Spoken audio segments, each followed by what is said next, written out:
Elisa lamb की रहस्यमयी मौत सेसिल होटल में पहली मौत नहीं हुई थी। वास्तव में इमारत के घिनौने अतीत ने इसे लॉस एंजलिस में सबसे कथित रूप से डरावनी जगह में से एक के रूप में ख्याति अर्जित की है। 1927 में सेसिल होटल खुलने के बाद से ही 16 अलग अलग गैर प्राकृतिक मौतें और अस्पष्टीकृत असामान्य घटनाओं से ग्रस्त रहा है। लैम के अलावा होटल से जुड़ी सबसे प्रसिद्ध मौत 1947 में अभिनेत्री एलिजाबेथ शॉर्ट उर्फ ब्लैक डहालिया की हत्या थी, जिसे कथित तौर पर उसके भयानक निधन से पहले के दिनों में होटल के बार में शराब पीते देखा गया था। होटल में देश के कुछ सबसे कुख्यात हत्यारे भी रह चुके हैं। 1985 में रिचर्ड रैमिरेज, जिसे नाइट स्टाकर के रूप में भी जाना जाता है, वह होटल की सबसे ऊपरी मंजिल पर रहता था।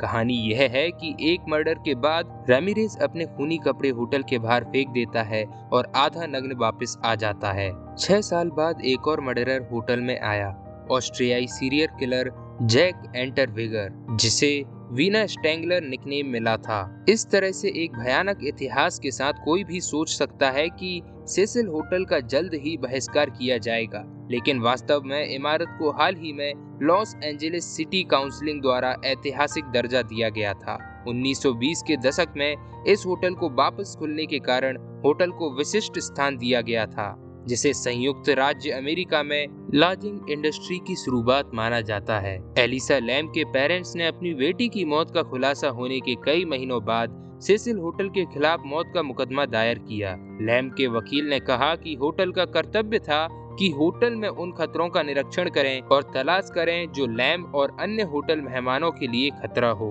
होटल ने इस सूट के खिलाफ लड़ाई लड़ी, इसे खारिज करने के लिए एक प्रस्ताव दायर किया। होटल के वकील ने तर्क दिया कि होटल के पास ये सोचने का कोई कारण नहीं था कि कोई उनकी पानी की टंकी में घुस सकता है। होटल के मेंटेनेंस वर्कर के अदालती बयानों के आधार पर होटल का तर्क पूरी तरह से अलग था। लैम के शरीर को खोजने वाले पहले व्यक्ति सैंटियागो लोपेज ने विस्तार से वर्णन किया कि उसके शरीर को खोजने के लिए उसे कितना प्रयास करना पड़ा था। लोपेज ने कहा कि वह छत पर जाने से पहले लिफ्ट से होटल की 15वीं मंजिल पर गए, फिर उन्हें पहले छत पर लगे अलार्म को बंद करना पड़ा और उस प्लेटफॉर्म पर चढ़ना पड़ा जहां होटल की 4 पानी की टंकियां थीं। अंत में उसे मुख्य टंकी के शीर्ष पर जाने के लिए एक और सीढ़ी चढ़नी पड़ी। उसके बाद ही उसने कुछ असामान्य देखा। लोपेज ने कहा, मैंने देखा कि मुख्य पानी की टंकी का हैच खुला था और अंदर देखा तो एक एशियाई महिला को टैंक के ऊपर लगभग 12 इंच की दूरी पर पानी में लेटा हुआ देखा। लोपेज की गवाही ने सुझाव दिया कि लैम के लिए अपने दम पर पानी की टंकी के शीर्ष पर पहुंचना मुश्किल होता, कम से कम बिना किसी को देखे तो नहीं। होटल के चीफ इंजीनियर पेड्रो तोवर ने यह भी स्पष्ट किया कि किसी के लिए भी अलार्म चालू किए बिना छत पर पहुंचना मुश्किल होगा। जहां होटल की पानी की टंकियां स्थिर थीं, केवल होटल कर्मचारी ही अलार्म को ठीक से निष्क्रिय कर पाएंगे। अगर इसे चालू किया जाता तो अलार्म की आवाज फ्रंट डेस्क के साथ साथ होटल की पूरी ऊपरी 2 मंजिलों तक पहुंच जाती।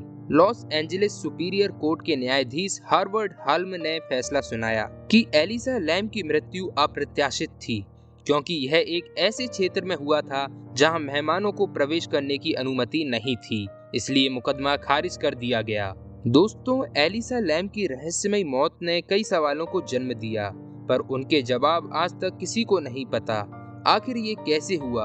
उसकी मौत हादसा थी या फिर किसी ने उसकी हत्या की, या फिर इसका कोई तीसरा पहलू है? यह कोई नहीं जानता। एलिसा लैम को forest lawn memorial park Burnaby में दफनाया गया और उसकी कब्र पर शिलालेख है, Our lives disconnect and reconnect, we move on, and later we may again touch one another, again bounce away. This is the felt shape of a human life, neither simply linear nor wholly adjustive nor endlessly bifurcating, but rather this bouncy casual sequence of bumpings into the tumblings apart. दोस्तों, आपको ये video कैसा लगा comment section में जरूर बताएं और इस चैनल को सब्सक्राइब करें।